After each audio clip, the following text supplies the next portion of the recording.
आज की क्लास में हम डिस्कस करने वाले हैं केमिकल प्रॉपर्टीज ऑफ अल्केन्स। और जो सबसे पहला केमिकल प्रॉपर्टीज आता है हमारे सामने वो है सब्स्टिट्यूशन रिएक्शंस। तो समझते हैं क्या होता है सब्स्टिट्यूशन रिएक्शन। देखो, सब्स्टिट्यूशन रिएक्शंस के अंदर एक या एक से ज्यादा हाइड्रोजन एटम जो है अल्केन का वो रिप्लेस किया जाता है हैलोजेंस के द्वारा, ठीक है, या फिर नाइट्रो ग्रुप के द्वारा या सल्फ्यूरिक एसिड ग्रुप के द्वारा, ठीक। और इसी प्रोसेस को हम कहते हैं सब्स्टिट्यूशन, यानी कि सब्स्टिट्यूट हो रहा है, अपना हाइड्रोजन जो है वो सब्स्टिट्यूट हो रहा है। अब ये हो कैसे रहा होगा जरा समझते हैं। मान लीजिए कि हमारे सामने ये अल्केन है, ठीक है।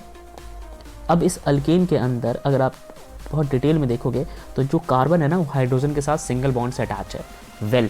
कार्बन भी इलेक्ट्रोनेगेटिव, हाइड्रोजन भी इलेक्ट्रोनेगेटिव, और जो इसको रिप्लेस करने आ रहा है, अगर मैं बात करूं यहाँ पे कि सपोज करो कि NO2 रिप्लेस करेगा या फिर क्लोरीन रिप्लेस करेगा, या तो नाइट्रो ग्रुप की बात कर लो या हैलोजेंस की बात कर लो। अब अगर ये जो क्लोरीन है ये ज़्यादा इलेक्ट्रोनेगेटिव हुआ तो कार्बन जो है वो इसकी तरफ चला जाएगा, ठीक है, यानी कि डिस्प्लेसमेंट हो जाएगा यहाँ से हाइड्रोजन का, और उस तरीके से हाइड्रोजन जो है रिप्लेस हो गया क्लोरीन के द्वारा इन अल्केन स्ट्रक्चर, ठीक है। तो आइए जरा आगे डिस्कस करें क्या है ये। Halogenation take place either at higher temperature और in the presence of diffuse sunlight और अल्ट्रावायलेट लाइट। अब हमें इतना मालूम है कि अगर जब हम हैलोजिनेशन कर रहे होंगे, सब्स्टिट्यूशन के अंदर ही हैलोजिनेशन एक तरीका है, ठीक है, सब्स्टिट्यूट करने का ही एक तरीका है जिसको आप हैलोजिनेशन कहते हो, जहां पे आप हैलोजेंस को रिप्लेस करते हो हाइड्रोजन एटम से, ठीक है। तो यहां कोई कंफ्यूजन नहीं होनी चाहिए। अब कहा गया है कि हैलोजिनेशन जो है वो हायर टेम्परेचर पे टेक प्लेस करता है, लोअर टेम्परेचर पे टेक प्लेस नहीं करता, और जो टेम्परेचर है वो 573 केल्विन से लेके 773 केल्विन के बीच का होना चाहिए। साथ में आपको वहां पे प्रेजेंस रखना है या तो अल्ट्रावायलेट लाइट का या फिर जो है सनलाइट। अब सनलाइट के अंदर जनरली अल्ट्रावायलेट रेज जो है वो होते ही हैं। अब जो लोअर अल्केन्स होते हैं ना वो जो हैं वो जल्दी से सब्स्टिट्यूशन नहीं करते, do not undergoes nitration sulphonation reactions, ठीक है। यानी कि अगर आप लोअर अल्केन को नाइट्रोजन के साथ रिएक्ट कराओगे या फिर सल्फर के साथ रिएक्ट कराओगे जैसा यहाँ पे लिखा हुआ है, तो जल्दी से वो रिएक्ट नहीं करेंगे। आपको अगर कराना है सब्स्टिट्यूशन रिएक्शन इन ग्रुप्स के साथ तो आपको हायर अल्केन्स की जरूरत पड़ेगी, ओके। अब लोअर और हायर में डिफरेंस क्या होता है मैं उम्मीद करूंगा आप सबको पता है। जहां पे कार्बन एटम की संख्या कम वो लोअर अल्केन, जहां पे कार्बन एटम की संख्या ज्यादा वो हायर अल्केन, ठीक है। These reaction in which hydrogen atom of alkane are substituted are known as substitution reactions। तो कोई भी रिएक्शन जिसमें हाइड्रोजन एटम रिप्लेस हो जाए किसी दूसरे एटम या ग्रुप ऑफ एटम के द्वारा उसको आप कहोगे सब्स्टिट्यूशन रिएक्शन। एक एग्जांपल है आपके सामने क्लोरीनेशन का, ठीक है। अब क्लोरीनेशन के अंदर आप सबसे पहले बात करते हैं हैलोजिनेशन का, क्योंकि हैलोजिनेशन वो टेक्निक है जिसके अंदर से आप क्लोरीन को रिप्लेस कराओगे हाइड्रोजन एटम से, ठीक। तो जो यहाँ पे आपके सामने एग्जांपल्स दिया हुआ है, देखो ये हमारे पास एक अल्केन है, इसमें हमने ऐड कर दिया क्लोरीन के एटम्स, ठीक, और in the presence of ultraviolet rays और टेम्परेचर इसका हाई रखो, तो होगा क्या कि एक क्लोरीन जो है वो रिप्लेस कर देगा आपके हाइड्रोजन एटम को। वेट मैं आपको पूरी मैकेनिज्म भी समझाऊंगा, डोंट वरी हो कैसे रहा है, जस्ट कि अभी आप ओवरऑल रिएक्शन समझ लो, ठीक है। तो इस CH4 में जब आपने Cl2 को ऐड किया तो एक क्लोरीन जो है यहाँ से निकला, हाइड्रोजन के साथ अटैच हो गया, और दूसरा क्लोरीन जो है इस CH4 में, मतलब CH4 के में एक हाइड्रोजन जब कम हो जाएगा तो बचेगा CH3, तो उसके साथ जाके एक क्लोरीन अटैच हो गया, और एक हाइड्रोजन जो निकला था वो दूसरे क्लोरीन के साथ अटैच हो गया, और कुछ इस तरीके से हमारा बाई प्रोडक्ट निकल के आया, ठीक है। अब अगर ये बात आप समझ गए हो, ठीक, तो आगे बढ़ते हैं ज़रा, और अगर आगे बढ़े और हम अगर डिस्कस करें दूसरे टाइप की, ठीक, तो यहाँ पे देखो कि ऑलरेडी ये जो प्रोडक्ट बना है, अब अगर आप इस प्रोडक्ट में फिर से क्लोरीन ऐड कराते हो, ठीक, तो क्या होगा कि यहाँ से एक और हाइड्रोजन जो है वो रिप्लेस किया जाएगा एक क्लोरीन के द्वारा, और जो दूसरा क्लोरीन है इसमें दो क्लोरीन है, एक क्लोरीन तो हाइड्रोजन ले जाएगा और दूसरा क्लोरीन अटैक हो जाएगा इस पे, ठीक है, दूसरा क्लोरीन इधर आ गया और एक क्लोरीन जो है आपका हाइड्रोजन लेके चला गया, ठीक, तो ये प्रोडक्ट बन गया। अब अगर ये फिर से वापस जो है इसी रिएक्शन में आप फिर से क्लोरीन ऐड कर देते हो तो होगा ये कि फिर से वो क्लोरीन अभी एक हाइड्रोजन ले जाएगा यहाँ से और आपके साथ आके एक क्लोरीन को अटैक कर देगा, यहाँ पे अटैच करा देगा, ठीक है। तो एक क्लोरीन यहाँ पे जाके अटैच हो गया, अब आपका प्रोडक्ट ये बन गया। यानी देख रहे हो हाइड्रोजन का लॉस होता जा रहा है सीक्वेंशली, अगर आप फॉलो करो तो हाइड्रोजन पहले 4 था, फिर 3 हो गया, फिर 2 हो गया। अगर आप इस रिएक्शन को फर्दर प्रोसीड कराओगे तो यहाँ से ये हाइड्रोजन भी जो है जो एक बचा हुआ था वो भी रिप्लेस हो जाएगा और फाइनल प्रोडक्ट बन के आएगा CCl4, जिसको आप टेट्राक्लोरोमीथेन भी कहते हो। अब आप इंटरेस्टेड होगे ना कि इसका स्टेप क्या है, कैसे ये हुआ आखिर, ठीक। तो देखो आइए एक एक करके मैकेनिज्म समझते हैं। जब इसके मैकेनिज्म की बात की जाएगी उससे पहले आप कुछ और भी बातें समझ लो। जैसे कि आप यहाँ पे देखो, हमारे पास एक अल्केन है, ये है इथेन, ठीक है, इसके अंदर 2 कार्बन एटम, तो ये है इथेन। इस इथेन को आप ट्रीट करा रहे हो क्लोरीन के साथ। सिमिलरली अल्ट्रावायलेट रेज के प्रेजेंस में साथ में टेम्परेचर ज़्यादा रखना है। अब जब आप इसका रिएक्शन कराओगे तो होगा ये कि एक क्लोरीन यहाँ से आएगा और आपके एक हाइड्रोजन को लेके चला जाएगा और यहाँ HCl जो है वो बाहर निकल गया। बचा हुआ क्लोरीन उस वैकेंट पोजीशन पे आके अटैक करेगा और वहाँ पे जाके वो अटैच हो जाएगा, ठीक। तो जो प्रोडक्ट बन के आया उसे हम कहेंगे क्लोरोइथेन, ठीक। ये तो बेसिक सी बातें होगी।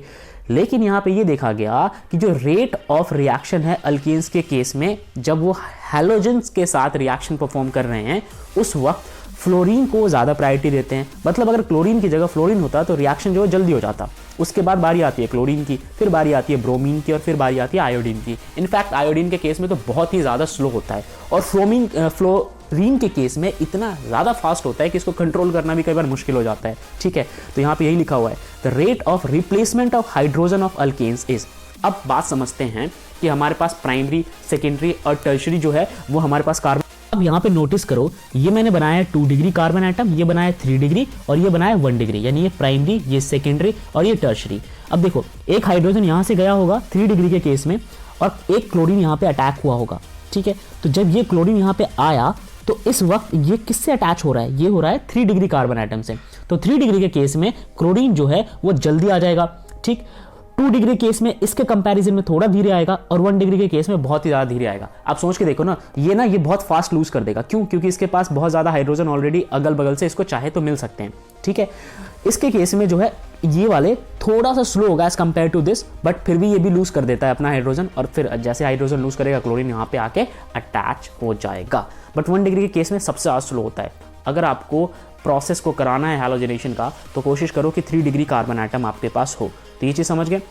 जब हैलोजिनेशन की रैंकिंग की बात करते हैं तो वहाँ फ्लोरीन जो है वो सबसे हायर प्रायोरिटी पे आता है, यानी कि फ्लोरीन जो है सबसे पहले इस रिएक्शंस के रेट को इंक्रीज कर देगा, वेयर आयोडीन सबसे धीरे। लेकिन जब हम बात करते हैं कार्बन के नज़र से तो 3 डिग्री कार्बन एटम इस रिएक्शन को जल्दी परफॉर्म करेगा, 2 डिग्री धीरे और 1 डिग्री सबसे धीरे।